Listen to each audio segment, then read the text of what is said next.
我们聊聊宇宙是什么。很多人都会觉得这个宇宙的尺度非常大动不动就几百亿光年，近了至少也有几光年。而我们地球我们居住的这个星球，在宇宙中连这个这么大的一个豆点都算不上，非常的宽大。所以我们至今也不知道宇宙是个什么东西它为什么存在。我们今天呢试着给大家一个方向，在138亿年前，有一艘飞船准备起航，于是呢，他就点燃了自己的引擎，啪，就炸开了。所以，其实我们的宇宙就是一艘宇航飞船没错，我们的宇宙我们的整个的宇宙是一艘在我们人类看来无比巨大终其一生都无法哪怕挪动1光年，我们一生一世生生世世，地球的文明很可能灭绝之后依然走不出1光年。但是在这几百亿光年的这个我们的可视宇宙范围内，其实只不过是一艘宇宙飞船的一部分不是说宇宙飞船在这个宇宙中飞，而是整个的宇宙就是一艘船。因为我们的科技水平比较低，视野也有限，我们就相当于日常空气中浮动的这个肉眼看不到的这些尘埃，而尘埃上可能还趴着螨虫我们的这个大小，我们这个星球的大小跟这个螨虫其实是差不多的感觉，对不对？所以如果有一个飞机把这货装走了包含着我们这个尘埃，地球尘埃的这个东西装走了，然后飞出去了，我们能够发现自己在飞吗？不行，发现不了。我们也看不到这个飞机，因为太大了相对于尘埃的大小和飞机的大小尘埃上居住的这些个病毒细菌啥的，他们是看不到大尺度的飞机的。同理可证，在138亿年前，这个我们这艘宇宙飞船整个宇宙组成的这艘宇宙飞船开始点火运行，然后瞬间为什么我们感觉到宇宙爆炸开了，还有那个宇宙背景辐射为什么呀？其实就是在飞船启动的一瞬间造成的这种后仰，就是说整个机体它被推动的时候，它有一个反作用力能理解吗？就是我们这做的这个，比如做这个汽车一加速性好，你感觉到什么呀？推背感。这个推背感是怎么来的呀？就是犯冲当你往前推的时候，我们这个就被压在座椅上了，所以这个宇宙爆炸开来，其实就是这个反冲作用的对内表现。也就是说，在这个宇宙飞船启动的时候向着遥远的未知出发的时候，这个反作用力导致了这个飞船内部的抛射，反作用力抛射就所谓的宇宙炸开。后来这些个星云物质凝聚这是一个重组，舒展开之后，这个飞船重组什么呀？重组引擎而我们这些个不断聚集的星云物质是燃料，聚集在一起变成了反应堆，也就是核聚变这是我们这个飞船能量的一部分。核聚变是提供能量但是它本身它不做功，它干什么用？它发射出去了光和热，同时制造物质就是各种金属重金属重粒子光热。这个光是什么？这个光其实就是一种传导的能量咱们都知道光是能量，这是能量往哪儿传导往黑洞中。就是说有一些引擎反应完毕爆开了，形成黑洞。黑洞其实就是我们这个宇宙推进我们这个宇宙用的什么呀？发动机的反喷就是说我们所有的物质都被这个黑洞吸引进去了，去哪儿这个黑洞无时无刻不在吞噬着这些能量，吞噬这些光，这些个恒星发出的光。同时呢，它把这个物质吸纳进去之后，经过自己的这种强压缩，从另外一个出口就是喷射出去了，来推动着我们这个宇宙朝着既定方向前进。这个东西是有寿命的，就是咱们这个东西对不对？所以这个时候，这个恒星啊，又爆成了黑洞啊，然后又炸开了恒星。在爆炸的同时，其他的物质又重新组合为这个核聚变，再次点燃，然后又变成黑洞，继续喷。138亿年了啊！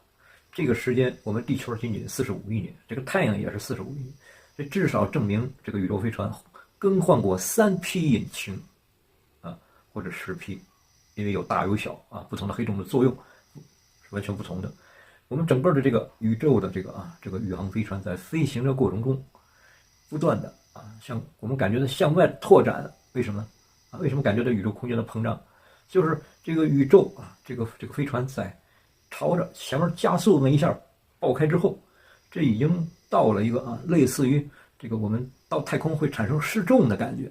这能理解吧？就是在这个地面上的时候，这宇航飞船里边的飞行员都被重力吸在座椅上动不了但是一旦进入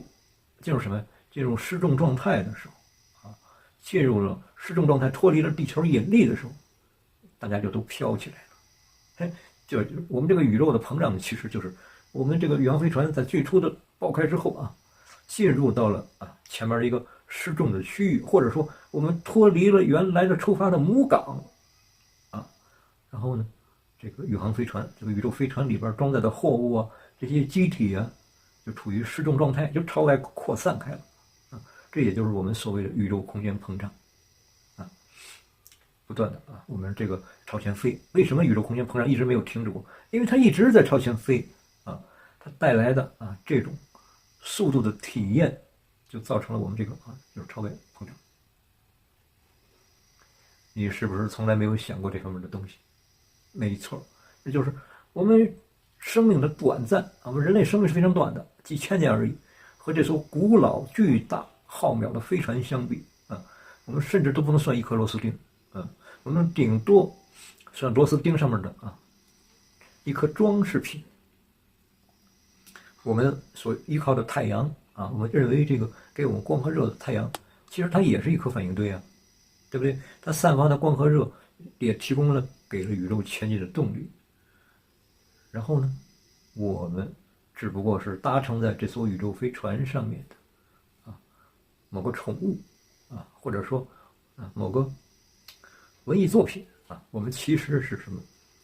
这艘宇宙飞船里面的精神世界。我们整个人类的存在，或者说地球生命的存在，就相当于在漫长的大海中航行的时候，某一颗海员所饲养的一窝蚂蚁，或者是一堆宠物。我们的整个的人生，我们整个人类的历史，还有恐龙的历史在整个宇宙这个宇宙飞船中，其实是相当于某个舱室、某个舱体其中的一个娱乐项目。一直飞，宇宙中多无聊做什么游戏能比得上我们一个自我繁殖的文明更有意思的事呢？是不是？这就是为什么我们没有发现外星人的原因。凭我们的文明等级和尺度大小，我们是看不到其他文明的因为我们本身就不是这艘宇宙飞船中的成员我们仅仅是一个相当于精神慰藉的一个相当于戏剧和宠物而又混合的，对不对？咱们人类圈养宠物或者欣赏戏剧，但是对于高等文明来讲，看我们的眼睛我们的眼睛在漫长的岁月时空中，就是比较有意思的事。直到某一天我们这个不小心这个眼砸了，对吧？我们干的事儿太蠢太多，让人不忍目睹了，我们这个整个文明就瞬间湮灭，会有新的一波生命重新在这个地球上演化而这个宇宙的尽头是什么？宇宙的尽头就是这个宇宙到达了宇宙出发之前的既定目标。我们永远不知道宇宙这个宇宙飞船的外面是什么，我们终此一生世世代代都看不到这个宇宙飞船的目的地是哪里。而一旦到了那个地方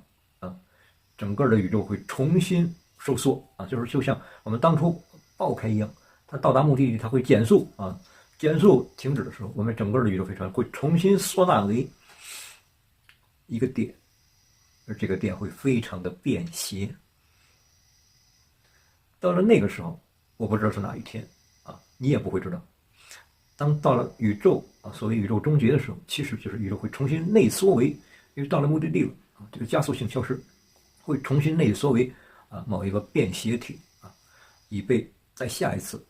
这艘船的主人啊需要航行的时候，会再次膨胀为宇宙。